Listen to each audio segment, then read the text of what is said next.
Então, vamos orar para começar mais uma reunião, né? E hoje a gente vai falar sobre a carta de Tiago. É uma carta bem polêmica, né? Então, antes de mais nada, feche os olhos, por favor. Senhor, meu Deus, meu Pai, mais uma vez entramos na tua presença, Pai, para primeiramente te agradecer por esse dia, por tudo que o Senhor nos permitiu viver até aqui, Senhor. E convidamos o Senhor para participar desse momento também de estudo, de conhecimento da tua palavra, de comunhão, Pai, com as nossas irmãs aqui. Peço que o Senhor abençoe, Pai, essa reunião, que o Senhor conduza da sua maneira, Pai. Que a tua palavra caia em solo fértil nos nossos corações e que ela possa frutificar, Senhor. Que a gente possa absorver tudo que o Senhor tem para nós nessa noite, que a gente possa não só consumir, mas compartilhar também, transbordar daquilo que o Senhor tem nos ensinado, Pai. Que o Senhor esteja presente em todos os momentos aqui conosco, nos lares das pessoas que vão assistir posteriormente também, Pai. E também abençoe aqueles que ainda irão entrar nessa reunião online, Pai. Que nada impede de aprendizagem na tua presença, Pai. Espírito Santo, te damos liberdade para fluir da maneira que o Senhor quiser. Nós queremos dar essa liberdade e desfrutar da liberdade do Senhor através de nós, em nosso meio. Que o Senhor use cada um aqui da maneira que o Senhor quiser e que essas palavras venham transformar a nossa vida como uma espada afiada que separa alma e espírito. Nós já te agradecemos e te louvamos e declaramos que teu reino é a glória e o poder para sempre. Amém. Bom, gente, essa carta, né, de Tiago, ela é uma carta bem polêmica, porque acho que o versículo, inclusive, o mais polêmico, que é motivo de debate, né, em entre várias vertentes, é aquela parte que fala, né, a fé sem obras é morta. Porque Paulo vai falar que a gente é salvo mediante a fé, né, e não mediante a obras. Aí vem Tiago e fala que a fé sem obras é morta. Então gera muita polêmica, né? Então, antes da gente entrar no contexto histórico, tudo, o que que eu entendo disso tudo, né? Uma vez que a gente tem a fé verdadeira e a gente é transformado pelo amor de Jesus, é impossível a gente manter uma vida sem obras, né? É impossível porque Jesus, a vida dele foi obras aqui nessa terra. Então, a explicação que eu encontro para isso é que não tem como. Se a sua vida não está pautada em obras voluntárias, não por obrigação, quer dizer que essa fé não é uma fé verdadeira. Isso quer dizer que essa fé requer uma atenção ali, né? Porque automaticamente quando a gente aceita Jesus, reconhece o amor dele, a gente tem a vida transformada e aí a gente começa a querer fazer coisas por pessoas, né? Você sente a necessidade de fazer o bem para não só para um andarilho na rua, para pessoas que são evidentes que precisam de ajuda, mas assim, ao seu redor, às vezes uma pessoa que precisa de uma palavra de conforto, isso acaba te movendo, né? Então, isso é obras, né? Tudo isso é obras e não é assim você falar que tem fé, você ir todo santo dia numa igreja, seguir uma liturgia e uma religiosidade perfeita e impecável, mas não fazer nada, né? Você só tem aquela vida, você até consegue pregar, tem muitos conhecimentos teóricos, mas a prática é zero, né? Então isso daí é uma fé morta. Então, só uma introdução sobre esse versículo que está lá na carta de Tiago. E agora, então, a gente vai entrar um pouco no contexto, né, histórico, arqueológico, e explicar quem foi, né, esse Tiago. Então, o autor ele é identificado como Tiago, servo de Deus e de Jesus, né? E há fortes evidências, quase unânime, de que era o irmão de Jesus, né? Não dá para afirmar com 100% de certeza, mas estudiosos de várias vertentes em unanimidade de que seria o irmão de Jesus, né? E Tiago, ele não foi um dos 12 apóstolos originais, mas ele se tornou líder da igreja em Jerusalém. Isso está lá em Atos, capítulo 15. E a sua autoridade era reconhecida, era tão reconhecida que era chamado de Tiago o Justo. A data dessa carta está estimada entre 45 a 62 depois de Cristo. Tem uma margem longa aqui, mas é uma estimativa, né? E é considerado um dos escritos mais antigos do Novo Testamento, possivelmente até mesmo antes das cartas de Paulo. E aí o contexto histórico, né? A carta ela é destinada às 12 tribos que estavam na dispersão naquela época. Então, no capítulo 1, a gente vai ver que os cristãos judeus viviam fora eles estavam vivendo fora da Palestina. E eles enfrentavam perseguições, desigualdade social e tensões entre ricos e pobres.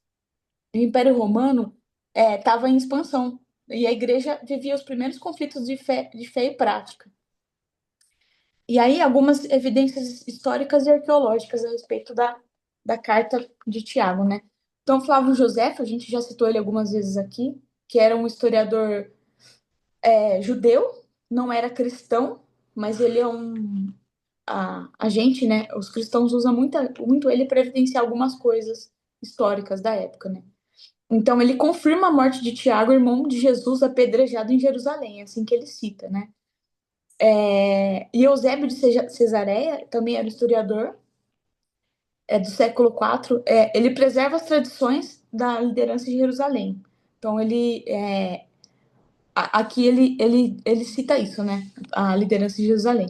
E a arqueologia, na arqueologia não tem manuscritos originais de Tiago preservados, mas os papiros e os códices antigos preservam o seu texto integral.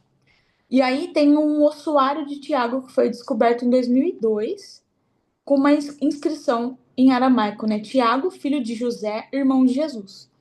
Apesar de debates sobre a autenticidade disso, muitos estudiosos reconhecem que pelo menos uma parte dessa inscrição é muito antiga. Então, também é algo polêmico, não tem evidências, mas tem uma hipótese aí, né? Que também fortalece que ele foi irmão de Jesus, né? E como que é dividida a estrutura desse livro? Ela é dividida em 5 temas, né, entre aspas. No capítulo 1, ela vai falar sobre provações e maturidade espiritual. No capítulo 2, vai falar sobre fé e obras. Aí no capítulo 3, domínio da língua. Inclusive, é um capítulo que a gente teve a oportunidade de ter um estudo. Não sei se você lembra, mãe. Lá no Nazareno, com o Rogério, que foi excelente. Então, esse capítulo vale muito a pena a gente ler duas vezes no cronograma, porque, nossa, sim, é muito forte. Aí o quarto, né, que fala sobre, o capítulo 4 que fala sobre amizade com Deus versus amizade com o mundo, e o capítulo 5 que fala sobre riquezas, paciência e oração. Então são 5 capítulos. Essa carta ela é muito objetiva, né? Diferente de algumas outras cartas que a gente já viu, ela é muito assim, papum. Ele fala o que é e já vai pro próximo. Não fica discorrendo muito sobre aquilo, sabe? Então é uma leitura muito prática e muito rápida, assim. É muito objetivo, né? E algumas contribuições teológicas, né? Então, Tiago ele é um livro prático, como eu acabei de falar, ele mostra que a verdadeira fé se expressa em obras concretas, que é o que a gente falou no início aqui, enfatiza a justiça social, o cuidado com os pobres e a integridade da vida cristã, complementa as cartas de Paulo, não contradiz a justificação pela fé, mas ressalta que a fé genuína produz frutos, né? Então, isso é uma coisa que gera muita confusão. Algumas pessoas acham que Tiago contradiz Paulo, mas não, ele na verdade, ele explica, né, Paulo, de uma forma mais profunda, falando que a obra justifica a fé, né? Assim, seria mais ou menos isso. Eu vou compartilhar agora com vocês aquele videozinho que a gente sempre assiste. Peraí, que eu não te coloquei como co-host, peraí. Oh, meu Deus. Uhum. Ah, pronto. Beleza.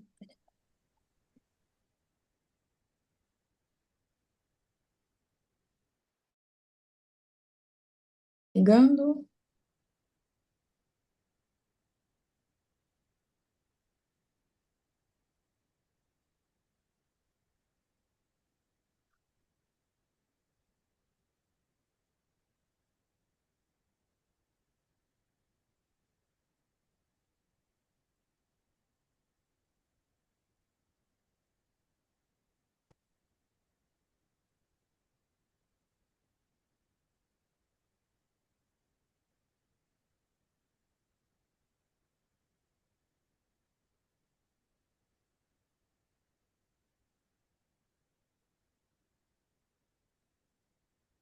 A carta de Tiago. Pelo menos esse é o seu nome em português. Se você olhar no grego, verá que o nome dele é Jacobos, que traduz o seu nome hebraico, Yaakov. E é por isso que a maioria das traduções antigas e modernas traduzem seu nome por Jacó. E é isso que vamos chamá-lo nesse vídeo. Agora, há muitos Jacós no Novo Testamento. 2 deles pertencem ao círculo íntimo de Jesus dos 12 discípulos. Mas essa carta vem do Jacó que era meio-irmão do próprio Jesus. Aprendemos a história desse Jacó no livro de Atos e nas cartas de Paulo. Depois que Pedro partiu de Jerusalém para começar novas igrejas, o meio-irmão de Jesus, Jacó, ganhou destaque como líder da igreja matriz em Jerusalém, composta principalmente de judeus messiânicos ou cristãos. Essa foi a primeira comunidade cristã de todos os tempos e sabemos que ela teve dificuldades durante os 20 anos em que Jacó foi o seu líder. Houve uma fome que levou a uma grande pobreza na região e esses judeus messiânicos estavam sendo perseguidos por líderes judeus em Jerusalém. Mas, apesar de tudo, Jacó era conhecido como um pilar da igreja de Jerusalém. Ele também foi conhecido como um pacificador que liderou com sabedoria e coragem, até que foi tragicamente assassinado. E nesse livro temos o legado de ensino e da sabedoria de Jacó, condensados em um trabalho curto e muito poderoso. O livro começa como uma carta. Ele cumprimenta todos os judeus messiânicos que estavam vivendo fora da terra de Israel. Mas essa não é uma carta como as cartas de Paulo, onde ele aborda problemas específicos em uma igreja local. Em vez disso, esse livro é um resumo da sabedoria de Jacó para toda e qualquer comunidade de seguidores de Jesus. E o objetivo de Jacó não é ensinar novas informações teológicas. Em vez disso, ele quer se meter na sua vida e desafiar o modo como você vive. A sabedoria de Jacó foi fortemente influenciada por 2 fontes. A primeira é o ensino de Jesus sobre a vida no reino de Deus, especialmente o Sermão do Monte, que ele está constantemente repetindo e citando no livro. A segunda influência-chave é o livro de sabedoria bíblica de Provérbios, especialmente os poemas em Provérbios 1 a 9. Jacó cresceu literalmente com Jesus e com o livro de Provérbios. E agora o seu próprio ensino soa como eles e é marcado por sua linguagem e imagens. O livro consiste em discursos curtos e desafiadores, cheios de metáforas e frases fáceis de memorizar. Em essência, Jacó está clamando para que a comunidade messiânica se torne verdadeiramente sábia, vivendo de acordo com o resumo da Torá de Jesus, para amar a Deus e ao próximo como a si mesmo. O corpo do livro está nos capítulos 2 a 5, que consiste em 12 ensinamentos curtos que chamam o povo de Deus para a devoção sincera aos ensinos de Jesus. E todos juntos, eles não desenvolvem uma ideia principal de maneira linear. Cada tipo de ensino é separado e é concluído com uma frase cativante. Mas todos esses ensinos estão conectados através de palavras e temas repetidos que são muito legais. Na abertura do corpo do livro há 2 ensinos. Primeiro, sobre favoritismo e amor. Jacó expõe como tendemos a mostrar favoritismo a pessoas que podem nos beneficiar e negligenciamos pessoas que não podem, geralmente porque são carentes. Jacó diz que isso é o oposto do amor definido por Jesus. Ele prossegue mostrando como é e como não é a fé genuína. Então, se alguém diz que tem fé em Deus, mas negligencia as pessoas carentes ou pobres, a fé dessa pessoa está morta, diz ele. Suas ações traem o que dizem que acreditam, e a fé genuína sempre resulta em obediência aos ensinos de Jesus. Agora, espalhados pelo corpo do livro, encontramos 3 lugares diferentes onde Jacó desenvolve o próprio ensinamento de Jesus sobre as nossas palavras. Então, com a mesma boca, lançamos dor sobre as pessoas e depois oferecemos louvor a Deus. Tão confuso. E também julgamos as pessoas e depois falamos mal delas pelas costas. E todos nós também tendemos a distorcer a verdade em proveito próprio. O modo como falamos sobre as pessoas abre uma janela para os nossos corações e mostra os nossos valores fundamentais. Nossas palavras contam a verdade real sobre o nosso caráter. Jacó também acredita que a comunidade do reino de Deus, da maneira que Jesus ensinou, é um tipo de lugar onde as divisões criadas pela riqueza e pelo status social são desmanteladas. Então, ele avisa primeiro sobre a arrogância que a riqueza pode criar em pessoas. Ela estará por perto para sempre. Então ele diz, sua riqueza vai apodrecer um dia, assim como você. Em contraste, o povo de Deus deve viver com paciência e esperança pelo retorno de Jesus para acertar todas as coisas. E isso deve inspirar uma vida de oração cheia de fé. Agora, nessa parte do livro, todos esses ensinamentos são muito poderosos. E há ainda muito mais para falar do que temos tempo nesse vídeo. Mas falando sério, leia todos eles e lentamente. Agora, nesses 12 ensinamentos sábios temos o capítulo introdutório. É uma corrente fluida de ensinos sábios e frases para resumir as ideias principais de todo o livro. Esse capítulo realmente apresenta todas as palavras-chave e temas que você encontrará nos capítulos 2 a 5. Jacó começa dizendo que ele sabe por experiência pessoal que a vida é difícil. Afinal de contas, ele foi martirizado pouco tempo depois de escrever essa carta. Mas ele acredita que as provações e as dificuldades da vida são, na verdade, presentes paradoxais, que podem produzir perseverança e moldar o nosso caráter. Deus pode fazer um trabalho incrível dentro de nós, em meio ao sofrimento, e nos ajuda a tornarmos perfeitos e completos. Agora, essa palavra perfeito é realmente importante para Jacó. Ele a repete 7 vezes no livro. No hebraico bíblico e no grego, esta palavra refere-se à integridade. Significa viver uma vida completamente íntegra, onde as suas ações são sempre consistentes com os valores e crenças que você recebeu de Jesus. Jacó sabe que a maioria de nós realmente vive como pessoas fraturadas, com grandes inconsistências no nosso caráter. Estamos todos mais comprometidos do que queremos admitir. No entanto, Deus está em uma missão para restaurar pessoas fraturadas, para torná-las íntegras, e isso começa com sabedoria, a capacidade de ver minhas dificuldades através de uma nova perspectiva. Deus generosamente dará esse tipo de sabedoria às pessoas que pedem com fé, sem duvidar do caráter de Deus. E quando entendemos o nosso humilde e frágil lugar diante de Deus, somos forçados a escolher entre a ansiedade ou confiança. E a verdadeira sabedoria significa escolher acreditar que Deus é bom, apesar de minhas circunstâncias. Então, se a pobreza está forçando você a passar por momentos difíceis na vida, Jacó diz: tente ver isso como um presente que obriga você a confiar somente em Deus. E além disso, a riqueza é fugaz. Tudo passará como flores do campo no calor de verão. E quando passarmos por tempos difíceis, não acusem a Deus. Em vez disso, deixe que as suas circunstâncias ensinem o que Jesus ensinou sobre o caráter de Deus, que o Pai é generoso, que Ele está pronto para nos encontrar em meio à nossa dor e que Ele é digno de confiança. É esse Deus que, através de Jesus, nos deu um novo nascimento para nos tornarmos novos tipos de humanos que podem enfrentar o seu sofrimento com total confiança no Pai, assim como Jesus fez. E essa nova humanidade é algo que descobrimos quando não apenas ouvimos a palavra de Deus, mas seguimos o que ela diz.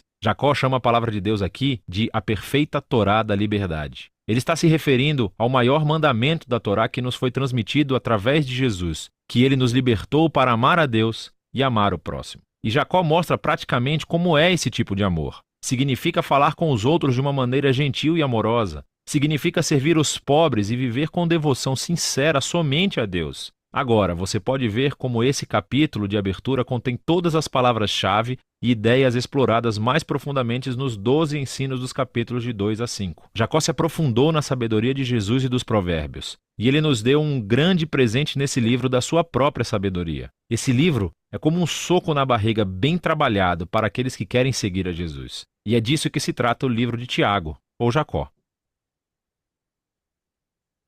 É isso, gente. É, uma coisa também que o texto fala, que o texto não, que a gente vai saber na história, é que Tiago, enquanto ele era irmão de Jesus e Jesus não tinha ressuscitado, ele não acreditava muito. A gente já leu isso, não lembro em qual texto, não sei se foi em Atos, em algum dos livros que a gente leu, fala, né, que até seus irmãos não era meio que ficou até meio confuso para nós. Acho que tá em João, se eu não me engano. Acho que é João. Confuso quando a gente leu, falou, nossa, era irmão de Jesus e não dava muita credibilidade, né? Mas aí depois que Jesus ressuscitou, aí ele começou a levar o ministério a sério, né? De verdade, e reconheceu Jesus como Messias. Tinha uma outra coisa que eu ia falar, eu acabei esquecendo. Ah, agora mudando um pouco de assunto, né? Não sei se todo mundo já terminou de ler Hebreus, mas, meu Deus, que, que, que top, né? Esse livro. Principalmente o capítulo 11 porque ele fala dos heróis da fé ali, né? Da Bíblia, e fala muito de fé. E eu tava conversando com a Dali hoje. O quanto esse. Ah lá, a Sol colocou um capítulo ali. Peraí, É esse? deixa eu ver.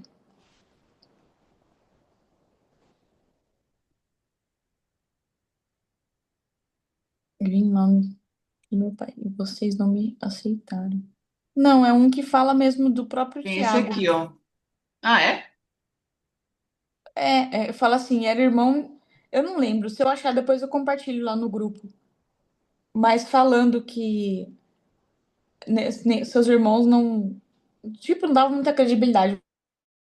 Eu vou achar e depois eu compartilho lá. Então, mas voltando ao Hebreus, comentei hoje com a Dali, o quanto que o autor dessa carta, que a gente até então é desconhecido, mas tem fortes indícios de ser Paulo, mas ao mesmo tempo, lendo, a gente percebe que está um pouco diferente das cartas de Paulo, né? Mas o quanto esse autor conhecia o Antigo Testamento, né? Ele sempre cita ali a muitas referências do Antigo Testamento e depois traz para nós nos dias de hoje, né? Então, assim, gostei muito da leitura de Hebreus. Não sei se vocês tiveram essa mesma percepção, mas foi muito. Eu vi muita autoridade no autor que escreveu essa carta, né? Muito conhecimento, muita inteligência, assim. E, assim, eu também fico na dúvida se eu acredito que foi Paulo mesmo ou não. Porque é muito mais profundo, parece, do que as cartas de Paulo, né? Sei lá, bem diferente. Assim. Paulo parece um pouco mais romântico, assim, leva mais pro romantismo, pra parte mais, não sei, emocional da coisa. E esse daí não, parece que é mais racional, né? Enfim, só É um. bem mais denso, né? Eu acho, Hebreus. É, Não, também não acho que é Paulo, não. então, ele é mais, parece que é mais racional, né? Um negócio mais, não sei, mais intelectual, assim. Achei legal. E agora, Tiago, a gente vai achar um pouco bravo, né? Assim, na leitura vai dar essa impressão. Mas é muito legal também. E, e é isso, gente. Isso que tínhamos para hoje. Ô, Rafa, Oi? eu achei engraçado no vídeo que ele coloca fraturados e inconsistentes. Gente, é a gente mesmo, né? Sempre tem Nossa, que. Sempre tá quebrado com alguma coisa que aconteceu e inconsistente, né? Infelizmente, nas é coisas. muito atual. É. É muito atual mesmo, nossa. Tiago, eu sempre achei assim um livro de porrada, sabe? Hum? Mas é mesmo. É E aí muito. entra. E ainda... Fala. Não pode falar. Né, falar que entra naquilo que a gente, do propósito que a gente se fez, né? De não falar da outra pessoa, dos cretenses da Uhum. nossa vida, na verdade. É. E, enfim, vai entrar, né, em cheio nisso também. Uhum. Com certeza. Eu achei legal agora vocês falando isso, porque lá em Hebreus ele fala sobre a repreensão, né? Que Deus repreende o filho que ama, assim como um pai repreende o filho aqui na terra, né? E aí agora em Tiago já vem a repreensão a gente para entender que agora, assim, vai pegar alguns pontos que a gente vai se identificar, né? Principalmente essa questão da língua, mas que a gente eu quero receber como uma repreensão de por amor, né? De Deus. Com certeza. E essa parte também que ele falou ali, a mesma boca que fere o seu irmão é a mesma boca que vai louvar o Senhor. Nossa, doído, né? Uhum. Nossa, meu Muito. Deus.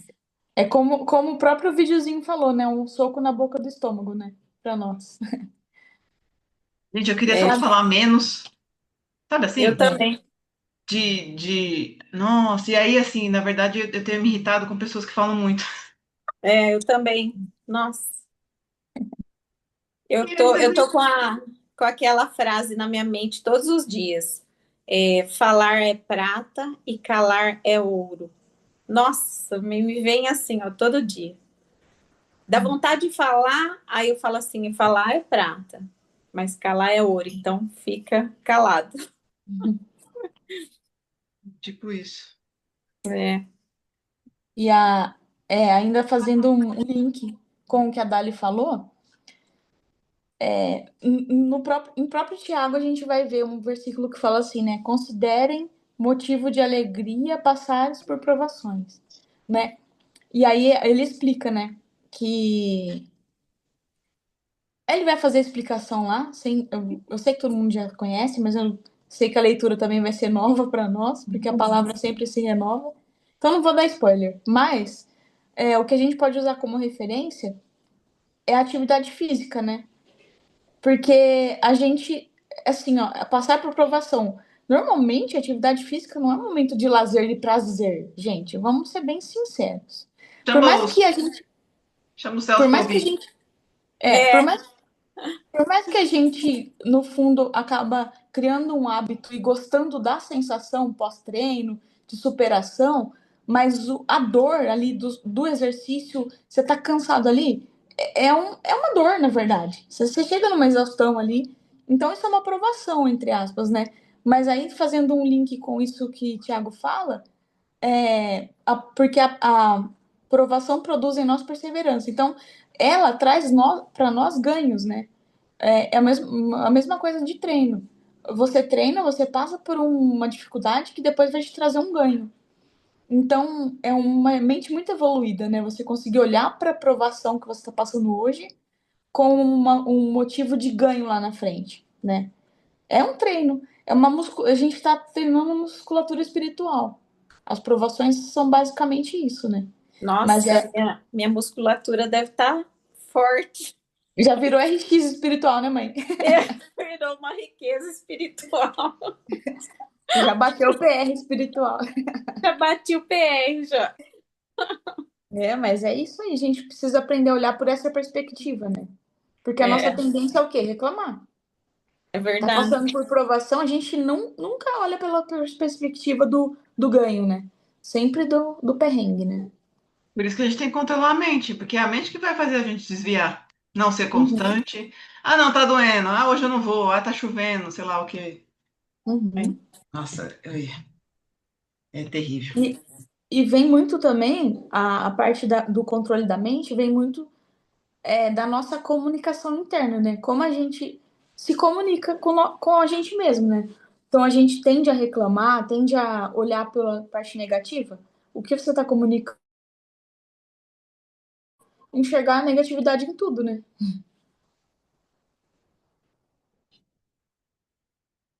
É isso.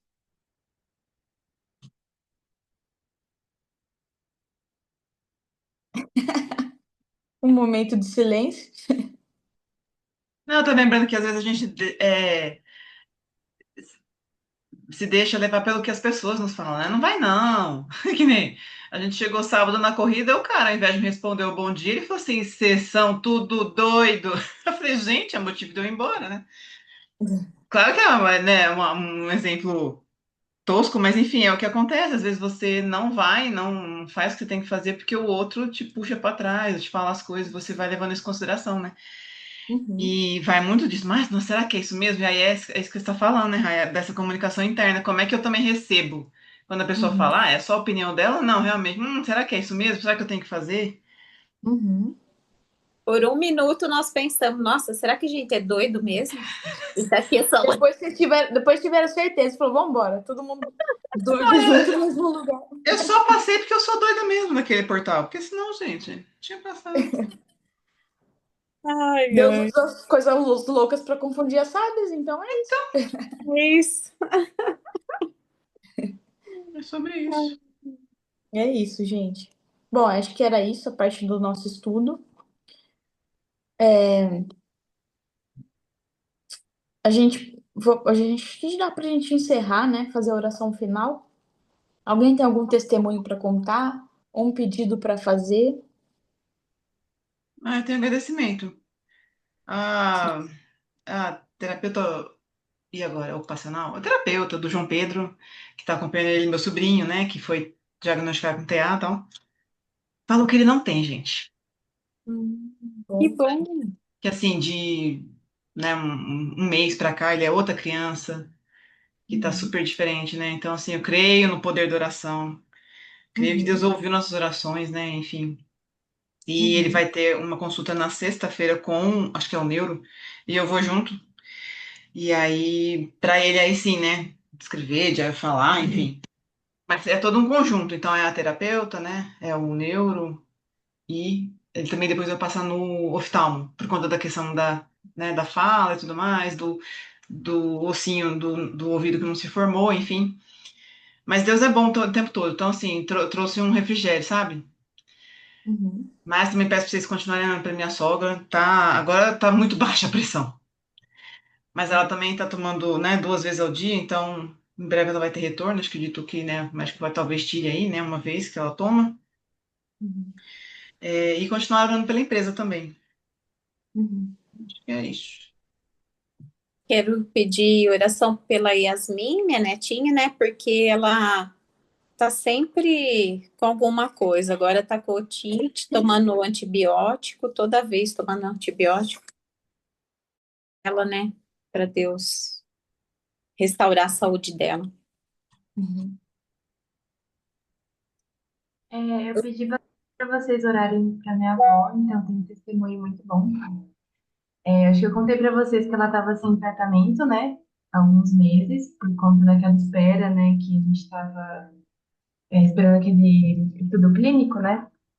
E a primeira notícia a Unimed liberou o medicamento que ela precisava, então ela não vai precisar recorrer, ela vai conseguir pela Unimed mesmo, o que pra Nossa. gente já foi uma glória, porque a gente jurou que a Unimed não ia liberar por conta da idade dela mesmo, né, que ela já tem 39 anos, mas ela conseguiu por lá.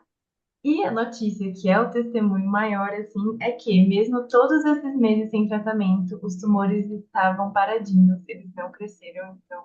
Que Aí a bênção. minha mãe ainda brincou, né? Porque tem muita gente da minha família que não é convertido, né? Que não é cristã. Ela falou, vocês vão tudo converter, vocês vão ver só.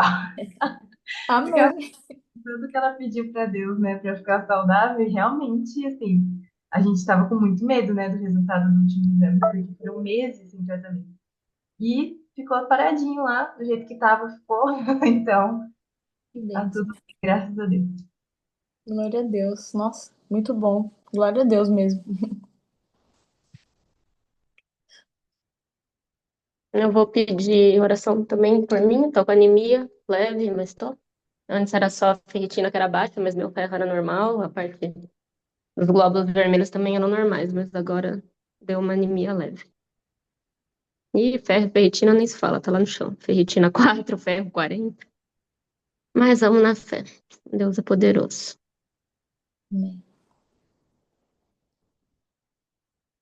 Eu quero pedir também pela Paty, minha cunhada, que também, sempre que a Yasmin fica doente, logo em seguida ela fica, e ela pediu orações, tá tomando medicamento também, então que Deus restaure a saúde delas. Quero pedir oração também por, eu não sei o nome das pessoas, mas uma amiga minha comentou que uma amiga dela se matou e ela tinha duas crianças, um menininho de 7 anos e um de 1 aninho. Ela tinha perdido a guarda dos filhos porque se envolveu com drogas, se envolveu, era separada do antigo pai do primeiro menino. E aí a minha amiga foi falando que ela foi ficando esquisita, era uma pessoa sempre muito alegre, muito presente lá na empresa que a minha amiga trabalha. E aí foi sumindo aos poucos, emagreceu muito. No perfil das redes sociais dela tinha um versículo, então eu acredito que ela era cristã, né? Mas foi se afastando, se envolveu com drogas, perdeu a guarda dos filhos e o fim foi ela se matar enforcada.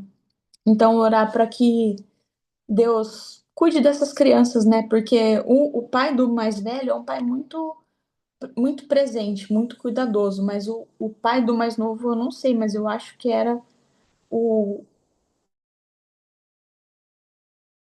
Parece que o atual é envolvido com drogas também. Eu não sei direito muitos detalhes das histórias. Mas que Deus possa cuidar dessas crianças, tirar o trauma do abandono que vai ficar agora, né?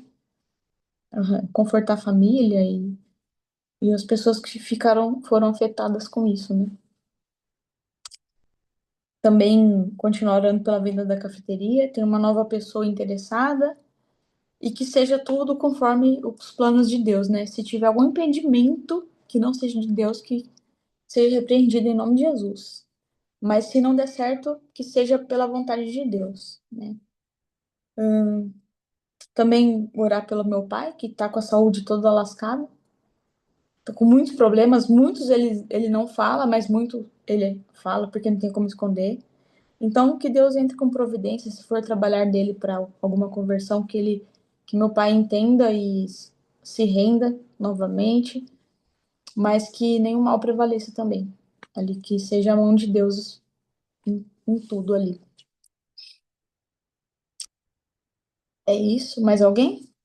Eu quero pedir também pelo pai da minha cunhada, né, o pai da Márcia, que ele passou mal, acho que foi antes de ontem, e teve que correr com ele para o hospital. Aparentemente agora está bem, mas está internado ainda. Pedir oração por ele, porque ele também tem problema com bebida alcoólica, né? E isso tá acabando com a saúde dele. Amém. Mãe, como a maioria dos pedidos foi por cura, e a gente crê no dom que Deus te entregou, então que você possa fazer essa oração final para a gente encerrar também. As pessoas que vão assistir esse vídeo depois, se tiver algum pedido por cura, por qualquer outra coisa, que Tá? vocês recebam essa oração da mesma forma, porque o poder de Deus é sobre todos nós. Amém. Amém. Senhor Deus e Pai, estamos aqui, Senhor, nesta noite, reunidos em Teu nome, Deus. Ó Pai, que o Senhor acolha cada oração, cada pedido de oração que foi mencionado aqui, Senhor. Cada nome, cada pessoa, o Senhor conhece cada uma. Talvez eu não me lembre de todos os nomes, mas o Senhor sabe, Deus. Eu quero te pedir pelo sobrinho da Sol, pela sogra dela, Senhor, pela Yasmin, pela Pati, por, pelo pai da Márcia, pela avó da Bruna, Senhor, e peço que o Senhor entre com providência, entre com a cura, Senhor. Restaura a saúde de cada um deles, Pai. Toca em cada célula, Senhor. O Senhor é o Deus da cura, o Senhor tem o poder para tirar todas as dores, todas as enfermidades. O Senhor levou sobre si, Senhor, todas as nossas enfermidades, todas as nossas dores. E eu creio que apenas um toque do Senhor, Pai, apenas um toque, Deus, o Senhor pode restaurar, Senhor, todo o corpo, todo o físico, tudo aquilo, Senhor, que não provém de Ti, Senhor, que caia por terra em nome de Jesus, Deus. Que essas pessoas sejam curadas, sejam saradas, para a honra e glória do Teu nome, Pai. O Teu nome tem poder, Senhor. E nós cremos, Pai, que não é em vão quando nós te pedimos, Senhor, com fé. Nós cremos que as nossas orações são atendidas, Senhor. Que o Senhor encontre cada uma dessas pessoas agora, onde elas estiverem, que elas sintam o teu toque, Senhor. Que elas sejam, Senhor, verdadeiramente curadas para a honra e glória do teu nome.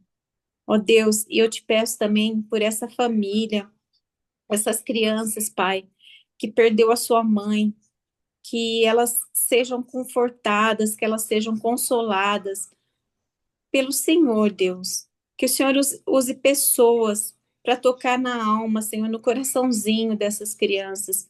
Nós não as conhecemos, não sabemos a sua idade, não sabemos o seu nome, mas o Senhor as conhece muito bem, porque foi o Senhor quem as criou, Deus. Que o Senhor possa confortar, colocar pessoas no caminho dessas crianças, que levem elas ao encontro de Ti, Senhor. Que essas crianças, Pai, possam crescer em idade, em sabedoria, em obediência, e que elas possam estar na Tua casa um dia, Senhor, te servindo de corpo e alma e espírito. Que o Senhor possa confortar os familiares dessa moça, Senhor, e que eles possam ser consolados, Pai. Em nome de Jesus nós te pedimos, Pai.